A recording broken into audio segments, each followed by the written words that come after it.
May mga bucket list tayong gusto nating puntahan. Pero sariling probinsya natin, siguro hindi pa natin napapasyalan. Kaya kung gusto mong maranasan ang lamig, ang sariwang hangin, ang bayang minsan mahirap mapuntahan ng mga turista, tara, samahan nyo kami at lakbayin natin ang tinaguriang summer capital ng Northern Samar, ang bayan ng Silvino Lubos. Alamin natin ano nga ba ang sitwasyon ng bayan ng Silvino Lubos noon.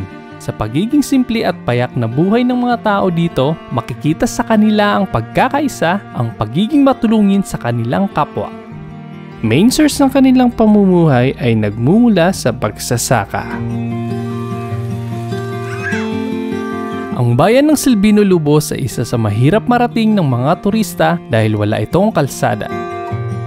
Naalala ko noon, 2012 yata or 2013 na first time kong nakapunta dito sa Silvino Lubos. Yung biyahe namin is from Catarman to Pambuhan. Tapos pagdating sa Pambuhan na bridge, pababa kami para sumakay nung tinatawag nilang sampan. From Pambuhan to Silvino, like 5 to 6 hours. Sa tagal ng panahon, ang hirap ng dinaranas ng taga Silvino ay napalitan ng kaginhawaan.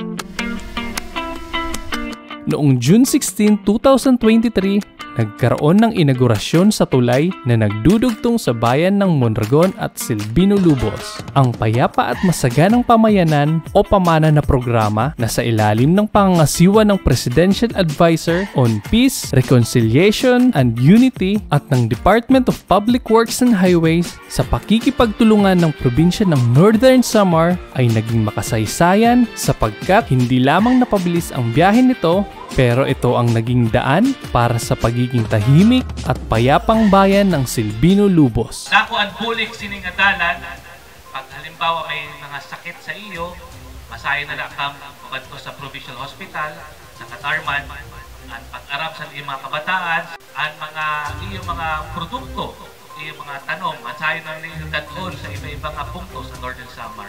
Dako po ang bulik siniliwat sa ato peace and order, no? Ato mga kabuktuan sa police, sa military, masayong ma-proteksyonan dito sa ato bukto.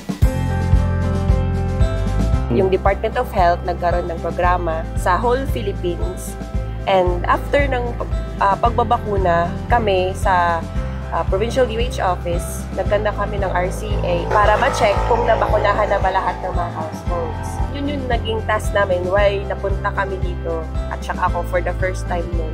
Nakita ko, iba pa nun yung Silvino. Nakita ko na-witness ko kung ano yung old Silvino compared sa ngayon na pagbalik natin, malaking improvement na.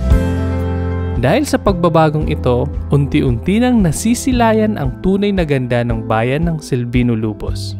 Nagkaroon ng mga resort sa taas ng bundok, mararamdaman ang lamig na dala ng naglalakihang puno, ang kaakit-akit na itsura ng bayang ito na malayo sa ingay ng mga sasakyan, mga nagtataasang buildings, struktura at marami pang iba.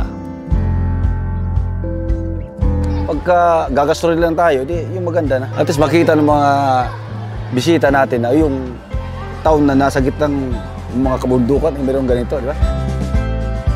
At ang pinaka-highlight nga ng Silvino sa taong ito ay ang isinagawang 25th Diocesan Pentecost noong May 18 to 19, 2024 na kung saan mahigit 6,600 pilgrims ang nakadalo mula sa iba't ibang bayan ng Northern Samar. Ito ay ang unang pagkakataon na nakapag-host ang Silvino Lubos ng isang malaking event na dinaluhan ng libu-libong tao na nagmula pa sa iba't ibang lugar. Sa katunayan, isa ako at ang team ko na naging volunteer videographer para sa event na yon. At habang naroon ako, ramdam ko ang tuwa ng mga taga-Silvino dahil sa pambihirang pagkakataong ito. Sa wakas, ay narating na rin ng karamihan ang bayan ng Silvino Lubos. Dahil sa access na ito, ang hirap na dinaranas para marating ang Silvino Lubos ay napalitan ng ginhawa. Pumasok ang iba't ibang klaseng programa para sa mga Silvinoas noon. At yung mga nature lovers ay talaga namang manghang-mangha at mai-inlove sa bayang ito. Malaking tulong talaga.